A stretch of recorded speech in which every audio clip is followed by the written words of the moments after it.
Vy naozaj chcete za premiéra človeka, ktorému v 29 rokoch platili rodičia telefón? Marta je takáto Samaritánka. Ona by sa aj rozdala pre ostatných. Moja mama celé roky, vlastne ešte donedávna, robila učiteľku v prevažne rómskej škole. Za mizerné peniaze. Také, za ktoré vy ani nevstali z postele. Keď matka Tereza Šimečková videla, ako jej to rok čo rok hladko prechádza, zmocnil sa jej ten druhý zo 7 hlavných hriechov.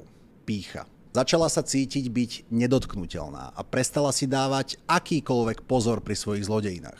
Už sa ani neunúvala tie peniaze z toho občianskeho združenia presunúť na nejaký súkromný účet, napríklad tej Jaurovej alebo inej kamoške, aby to aspoň trošku zakryla. Začala svoje úplne bežné výdavky na život platiť priamo z účtu toho združenia, úplne bez hanby. Napríklad svojmu synovi Michalovi Šimečkovi platila účet za telefón v jeho 29 rokoch. Priamo z účtu občianskeho združenia Fórum.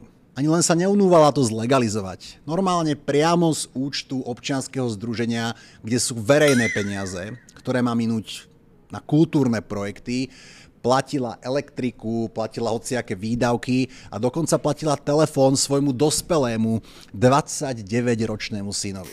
A teraz si prosím vás, voliči Šimečku, položte otázku.